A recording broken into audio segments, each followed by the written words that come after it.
గల స్కిల్ ఉన్నది కాబట్టి మిమ్మల్ని అక్కడ కూర్చోబెట్టారు. వారి కెమెరాని బాగా ఛాయాగ్రహణం చేయగలిగినటువంటి స్కిల్ ఉంది కాబట్టి అలా కూర్చో అంటే వారిని సెలెక్ట్ చేసుకున్నారు ఆయా స్కిల్ని బట్టి. అలాగే ఒక యోగి నీవు కొంత సాధన చేసినట్టయితే పరమయోగుల యొక్క అనుసంధానం నీకు లభిస్తే హిమాలయాల్లో నువ్వు స్టే అవ్వగలుగుతావు. కానీ నువ్వు హిమాలయాలు వెళ్తే తాత్కాలికంగా మాత్రమే అక్కడ ఉండగలుగుతావు. Yeah, their choice, not my choice. నా దగ్గర క్వాలిఫికేషన్ ఉన్నది కాబట్టి వాళ్ళు సెలెక్ట్ చేసుకుంటారు, వాళ్ళు నిర్దేశిస్తారు. మనం అనుకుంటే హిమాలయాలకు వెళ్తాం కానీ హిమాలయాలకు వెళ్తామో కానీ మహిమాలయాలకు వెళ్ళలేము. Exactly.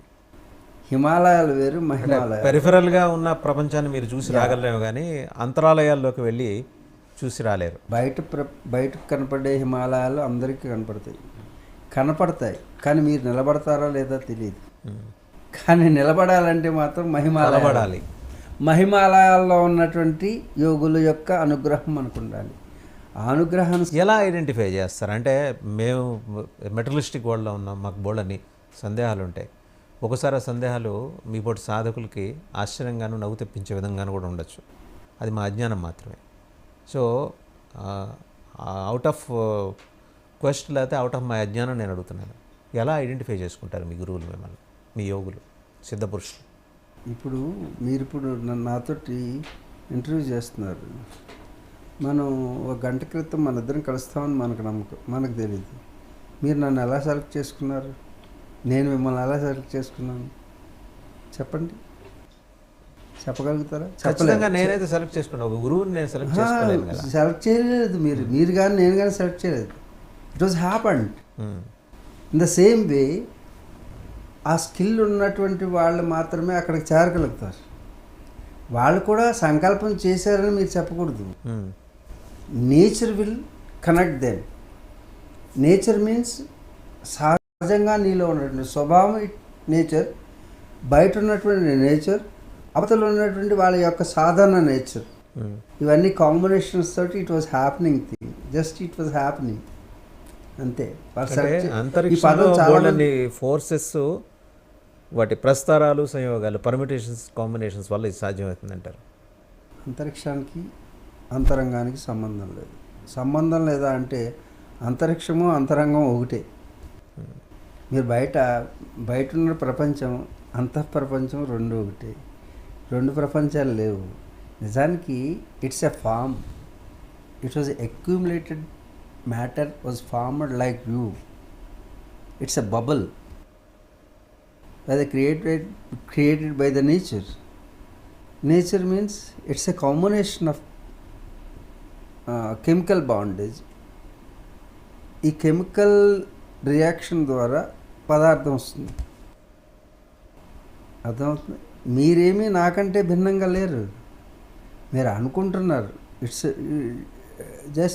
It's also a myth, లేకపోతే అజ్ఞానం. నాకంటే మీరు అన్యంగా లేరు, అతను మనకంటే అన్యంగా లేరు. చీమ, దోమ, భామ నేను ఎప్పుడు చెప్పేది ఈ మూడు ఒకటే. కాకపోతే ఫామ్స్, డిఫరెంట్ ఫామ్స్, బట్ లోపల ఉన్నటువంటి ఎనర్జీ ఒకటి. అందరిలోనూ ఉన్నటువంటి మీ ఆత్మ, నా ఆత్మ, వారి ఆత్మ ఉండదు. అందరిలో ఉన్నటువంటి ఆత్మ ఒకటే అయి ఉన్నది. ఏ విధంగా బబుల్స్ ఊదిన వెంటనే ఆ బబుల్స్ అన్నీ కూడా ఫామ్ అయి పెద్దది చిన్నది డిఫరెంట్ షేప్స్ తీసుకున్న తర్వాత అవన్నీ పేలిపోతే లోపల ఉన్న గాలి ఎక్కడికి వెళ్తుంది? అన్నిట్లో ఉన్న గాలి ఒకటి. అందరిలో ఉన్నటువంటి ఆత్మ ఒకటే. చాలామంది అనుకుంటారు నీ ఆత్మ వేరు, నా ఆత్మ వేరు. నో, జీవాత్మలు వేరు. ఏంటి అదేంటండి మరలా ఇదేదో కొత్తది తెచ్చారు? ఆత్మ ఒకటే అందరిలో ఉన్నది, కానీ జీవాత్మ వేరు. ఆ జీవుడండి ఆత్మ అంటే ఇవన్నీ పేర్లు. ఏ స్టేజ్లో ఏ పేరు ఉంటుంది, అన్నీ ఒకటే, కాకపోతే డిఫరెన్స్ ఉంటుంది. జీవుడు వేరు, ఆత్మ వేరు. అర్థమవుతుంది? ఆత్మ, జీవుడు. జీవుడు తర్వాత ప్రాణం. ఏంటి? ప్రాణం. మీ ప్రాణం పోయిందనుకోండి, ప్రాణం ఎప్పుడు పోదు నిజానికి. అర్థమైందా? అనుసంధానం పోతుంది. ఆ ఇంటర్లింక్ పోతుంది. ఆ, ప్రాణం ఒకటి లేదు మనకి. మీలో 10 విధాల ప్రాణం, దశవిధ ప్రాణాలు ఉన్నాయి. నాలోనూ దశవిధ అంటే ప్రాణం అంటే చాలామంది అనుకుంటారు ఇట్స్ ఏ యాక్టివిటీ చేసేటువంటి ఒక మోటార్ అనుకోండి. అంటే మీ కళ్ళు ఎలా కదలాలి, ఇక్కడ ఒక మోటార్ పెడతాం బ్లింక్ చేయడానికి. తుమ్మాలి, అక్కడ ఒక మోటార్ పెట్టాం. అర్థమవుతుందా? దగ్గాలి, ఒక మోటార్ పెట్టాం. ఇలాగ మోటార్ పెడితే వీటిని ఉప ప్రాణాలు అంటారు. చిన్న చిన్న పనులు చేయడానికి కన్ను రెప్పలు వేస్తున్నాయి, కన్ను రెప్పలు బ్లింకింగ్,